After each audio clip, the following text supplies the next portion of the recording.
부터 20절까지의 말씀을 제가 봉독해 올립니다. 노하기를 더디하는 것이 사람의 슬기요 허물을 용서하는 것이 자기의 영광이니라. 왕의 노함은 사자의 부르짖음 같고 그의 은택은 풀 위의 이슬 같으니라. 미련한 아들은 그의 아비의 재앙이요 다투는 아내는 이어 떨어지는 물방울이니라. 집과 재물은 조상에게서 상속하거니와 슬기로운 아내는 여호와께로서 말미암느니라. 게으름이 사람으로 깊이 잠들게 하나니 태만한 사람은 줄일 것이니라. 계명을 지키는 자는 자기의 영혼을 지키거니와 자기의 행실을 삼가지 아니하는 자는 죽으리라. 가난한 자를 불쌍히 여기는 것은 여호와께 구워 드리는 것이니 그의 선행을 그에게 갚아 주시리라. 네가 네 아들에게 희망이 있은즉 그를 징계하되 죽일 마음은 두지 말지니라. 노하기를 맹렬히 하는 자는 벌을 받을 것이라.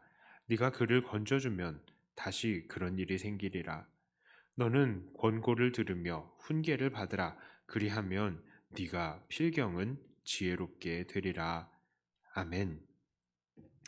자, 오늘은 이 오늘 본문 속에서 이 노하는 것에 대한 것을 주제로 한번 나누어 보도록 하겠습니다.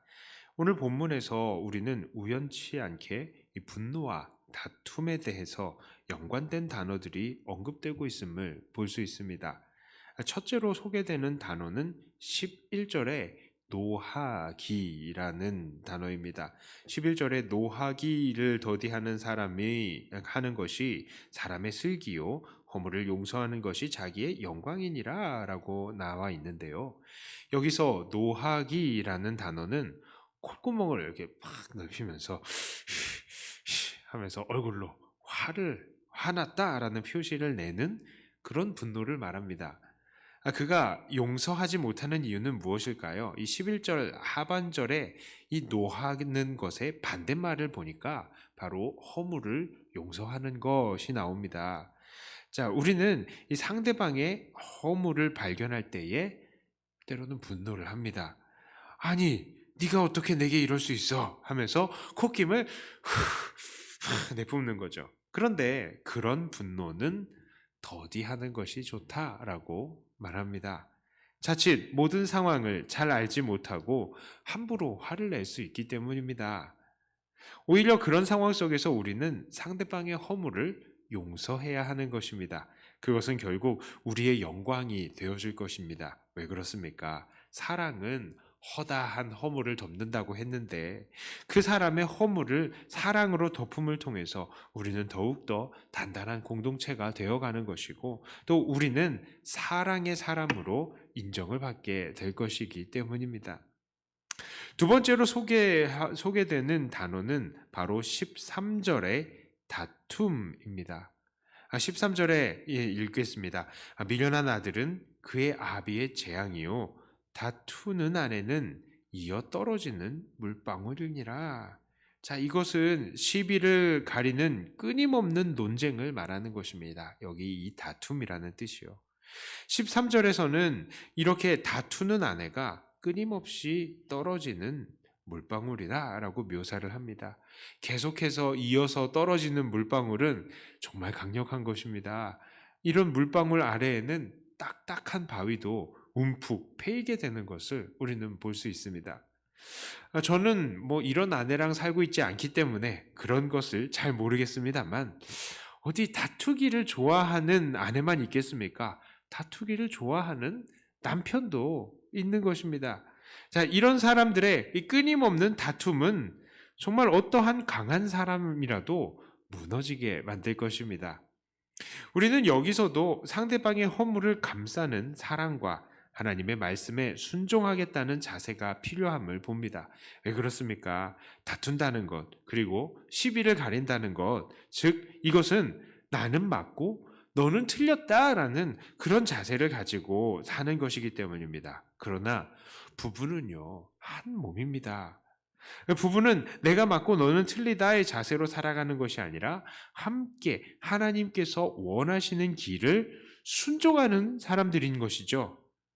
그런데 이들에게 시비가 있다는 것, 그것은 바로 이 둘이 하나님의 뜻에 순종하기보다는 서로 한쪽의 그 뜻에 맞추려고 자기의 욕심에 이끌리는 삶을 살고 있는 것입니다. 내가 맞아. 한쪽에서는 아니야, 내가 맞아 하고 서로 그 자기가 누가 맞다는 것을 따지다 보니까 다툼이 일어나는 것이죠. 그러므로 이렇게 다투는 부부는 어떻게 살아야 합니까? 16절에 이렇게 말합니다.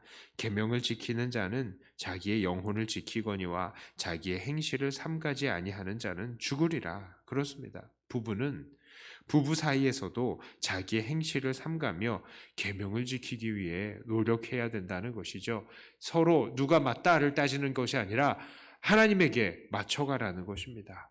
자, 그런데 이건 부부의 문제뿐만이 아니에요. 우리 모든 믿는 사람들이 주 안에서 한 몸입니다. 그렇기 때문에 우리 모든 사람들도 네가 맞다, 내가 맞다 이걸 따지는 것이 아니라 주님이 맞으시다라는 것을 정하시고 주님을 향해서 우리는 달려가야 되는 것입니다. 세 번째로요, 우리가 보아야 하는 단어는 바로 19절의 노하기입니다. 19절의 말씀입니다. 노하기를 맹렬히 하는 자는 벌을 받을 것이라. 네가 그를 건져주면 다시 그런 일이 생기리라. 자, 여기서 말하는 노하기는 처음에 말했던 노하기와는 좀 다른 단어입니다. 이 단어는요, 열 혹은 독과도 같은 단어로 해석이 됩니다. 그렇죠. 이것은 아주 막 사납게 소리를 지르면서요, 자기의 화를 극도로 크게 드러내는 것입니다. 자, 성경은 그런 사람들은 정말로 구제불능이다라고 이야기를 합니다. 이런 사람들은 구제해주면 또다시 구제할 일이 생긴다라고 합니다. 정말 그렇죠. 우리 주변에 보면 유독 혈기왕성한 사람들이 있습니다. 이런 사람들은 정말 조금만 자기가 억울하다 싶으면요, 정말 무섭게 돌변을 하는 거예요. 아주 황소 같아집니다. 그런데 그런 사람들의 특징은요, 또 쉽게 풀려요. 그리고 나서 자기가 잘못했다고 합니다. 사과도 아주 잘해요. 제가 잘못했어요. 그런데 제가 원래 좀 이런 통제를 못해요. 다시는 안 그럴게요. 그럽니다. 그런데 말이죠, 이분들 용서해주면 또 하네요. 자, 우리는 이런 사람들을 어떻게 해야 할까요? 19절의 말씀을 보면 우리는 이렇게 맹렬하게 화를 잘 내는 사람들에게 할 수 있는 것이 없다는 걸 봅니다. 용서해줘봐야 또 다시 화를 내니까 말이죠. 이런 사람들 대부분 다 자기가 화를 잘 낸다는 거 알면서도 정말 그 분노를 누그러뜨리지 못하는 것 같습니다. 자, 그렇다면 어떻게 해야 할까요? 그 해답은 화를 내는 사람에게 있습니다. 사실요, 화냄을 당하는 사람들은 어떻게 해야 하냐면은 예수님께서 그러셨잖아요.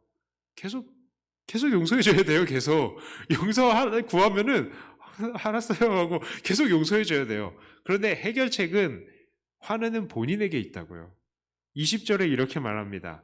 너는 권고를 들으며 훈계를 받으라. 그리하면 네가 필경은 지혜롭게 되리라. 하나님의 말씀은 우리들에게 경고합니다. 너는 권고를 들으며 훈계를 받으라. 그리하면 네가 언젠가는 반드시 지혜로워질 거야.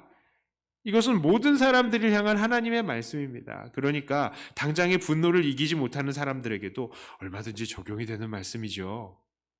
우리는 화를 잘 냅니다. 그만큼 예수님을 더 닮아가야 된다는 말입니다.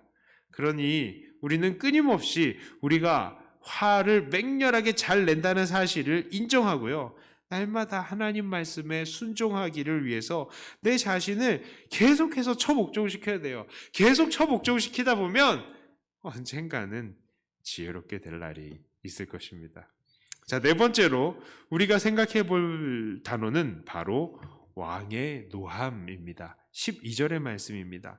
왕의 노함은 사자의 부르짖음 같고 그의 은택은 풀 위에 있을 같으니라.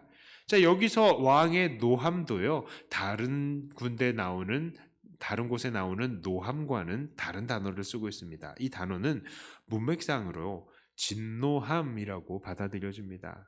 이 진노함은 바로 불의한 자와 죄인들을 향한 진노함입니다.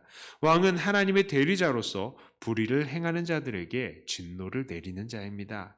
그러나 하나님 앞에 순종하는 자들에게는 은택을 이슬같이 내려야 하는 존재이기도 합니다. 이런 왕의 진노는 우리와 무슨 관계가 있겠습니까? 그렇습니다. 우리도 왕 같은 제사장으로서 이 땅에서 하나님의 공의를 회방하는 악의 세력을 미워하며 또한 하나님의 백성들을 향해서 은총을 베풀기를 노력해야 하는 것입니다. 그리고 우리가 이러한 자세로 살아갈 때에 마침내 우리의 진정한 왕이신 하나님께서 마지막 날에 크신 은택으로 우리를 맞아주실 것이고 우리의 원수들에게 진노하심을 내리실 것입니다. 우리가 이렇게 악에 대한 죄악, 사람이 아니라요, 죄악 자체에 대한 진노와 또 사람들에 대한 은택을 내리는 삶을 살 때에 하나님께서도 우리에게 그렇게 대하실 것이라고요. 마침내 우리에게 은택을 내리시고 우리 죄악을 영원히 멸해 주실 것입니다. 자, 이제 말씀을 정리합니다. 자, 오늘 우리는 본문을 통해서 분노에 대해서 한번 돌아봤습니다. 우리는 어떤 사람이 되어야 하겠습니까? 하나님을 사랑하고 이웃 사랑함을 통해서 분내기를 더디하시고 늘 하나님 앞에서 근신해야 합니다. 서로 시비를 가리는 것보다 한 마음이 되어서 하나님의 뜻에 순종해야 합니다. 그리고 나 자신을 돌아보면서 나는 하나님 앞에서 잘못한 것이 없는지 돌아보고 날마다 이 맹렬히 분내고 싶어하는 나의 성품을 죽이면서 살아야 합니다. 그리고 마지막으로는 죄는 미워하되 사람들은 사랑하면서 그들이 주 안에서 바로 살 수 있도록 도와줘야 하는 것입니다. 이렇게 분노를 조절하시며 하나님께서 심으신 그 자리에서 오직 하나님의 사랑과 용납하심을 드러내며 많은 사람들을 하나님께 인도하시는, 그래서 정말 하나님께 인정받고 높임받으시는 저와 여러분들 다 되시기를 주님의 이름으로 축복합니다. 기도합니다. 하나님 아버지 감사합니다. 오늘은 분노에 대해서 한번 알아보았습니다. 우리의 삶을 돌아볼 때에 참 우리도 자주 분을 내고 하나님의 의를 이루지 못하는 것을 봅니다. 하나님, 우리를 불쌍히 여기시고 우리의 감정을 잘 조절하는 사람들이 되게 해주시옵소서. 우리의 옛사람을 늘 십자가에 못 박는 우리가 되게 해주시고 오직 하나님의 지혜와 하나님의 참뜻만이 우리를 지배하는 우리가 되게 해주시고 우리가 서로 자기가 맞다고 따지는 것이 아니라 오직 하나님 앞에만 순종하기로 결단하는 그런 자들이 되게 하여 주시옵소서. 하나님, 우리가 이렇게 매일매일 하나님의 그 은혜 안에서 많은 사람들에게 은혜를 베풀고 또 죄악을 멀리하려고 할 때에 마침내 마지막 날에 우리 하나님 앞에 칭찬받고 또한 하나님의 그 은혜 안에서 우리의 원수들이 이 고통당하고 심판받는 것을 우리가 보게 될 것입니다. 우리가 그것을 소망하고 오늘도 매일매일 포기하지 않고 주님 은혜 안에서 살게 하여 주시옵소서.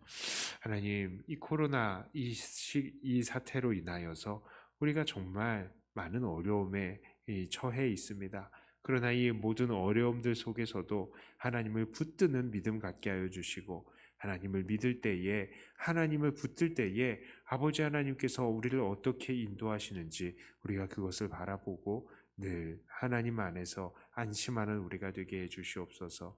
우리의 이 기도 시간 더욱더 주님과 동행하는 시간이 되기를 원하며 우리 주 예수님 이름으로 간절히 기도드리옵나이다. 아멘.